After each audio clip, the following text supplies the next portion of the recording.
what I'm trying to do is make this dark. Right, I'm getting all the light. Right, this stuff's lighter in color. It does insulate, it does reflect it a little bit. So this way, the full force of the sun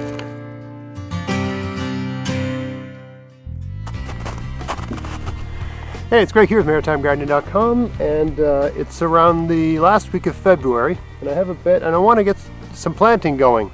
And of course the ground's frozen, and there's snow everywhere, and all the lakes are frozen, and it's still winter. And this bed is no exception. So I had a plastic dome over this, like a hoop house or a row tunnel, whatever you want to call that. Basically I affected like a little greenhouse type effect over this bed. And I had it on there all winter long. And I had the bed mulched with about 3 or 4 inches of this hay. Now I was just moving the hay off to the side here, and it's still frozen, right? The soil is still frozen, but it's only frozen, I think, about an inch, right? Not that much, maybe 2 inches at the most. So I'd like to sow some kale here and some spinach, maybe some lettuce. I haven't decided yet, really, to look at my garden plan. I'd like to sow some things here early, and I have found that in this part of the world, I'm in Zone 6A, Nova Scotia, Canada. You know, I don't get really as much sun as I'd like to get, but you can still sow things around the end of February if the weather cooperates, and if the sun, more importantly. If you're not getting the sun, it's too cold to plant anything without sun. You got to get the sun to heat up your little microclimate, because it gets down to like -9, -10 at night, even colder in February and in March, right? So it's still winter, right? So you got to have sunny days, and if you get some sunny days and you plant something that's really tough, you can get it to germinate and grow a bit, and it's just that much further along when spring actually, you know, is in full swing. So you can start pulling things out of your garden and eating out of your garden that much sooner in the year. Sorry, I'm squinting, the sun's right there. So anyway, in order to make that happen here, all I'm going to do, I practice no-till gardening, and the soil's always covered. But if you want to get your soil warmed up and thawed out, there's no big deal in pulling the mulch off.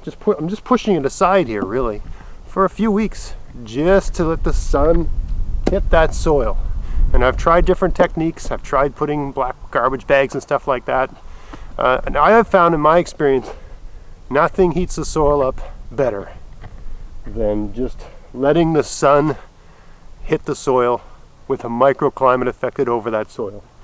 Basically, you know, on a nice sunny day in February, even though it might be like today, it's around 0, or I think it's going to get up to 5 degrees Celsius. But in here under the dome, it's going to be like 20. The air is going to be 20. So from this garden's point of view, it's going to be June, a nice June day, maybe even a July day, right? So that soil is going to heat up and it's going to thaw out. So that's all I'm going to do. So I'm just taking this, this is just yard waste, right, from someone's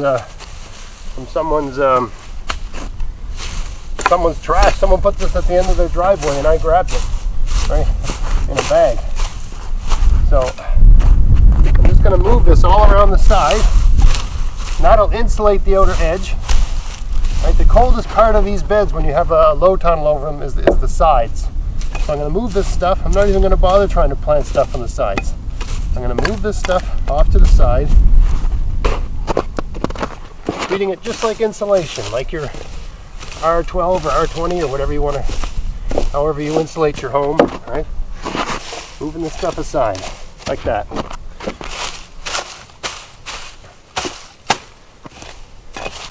Exposing that soil temporarily, right? I will put the mulch back on the soil, don't you worry. I haven't stopped covering my soil. What I'm trying to do is make this dark. Right, I'm getting all the light. Right, this stuff's lighter in color. It does insulate and it does reflect it a little bit. So this way, the full force of the sun can get at this soil and get it thawed out fast. I would predict this will probably be ready for sowing next week for really tough things like spinach and lettuce and stuff. Certain things are tougher than others. All right, that's about as good as I can get it. Now let's throw that dome on.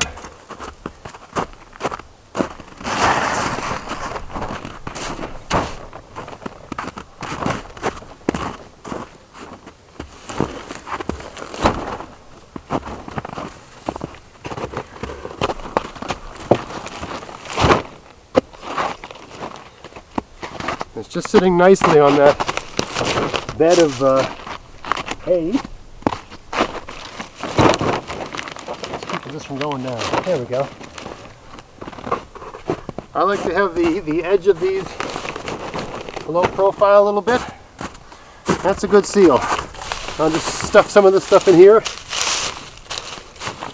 Right. So we still have some ventilation. This isn't airtight. Right? The air can get out through these little gaps. But there's enough insulation that the heat's also being held in the way I want it to. There, so that's all you got to do. If you have one of these domes and your soil's frozen, just expose it a little bit. It's handy to have some sort of insulative stuff to put around the outer edge. And when you're sowing, don't bother sowing around the outer edge.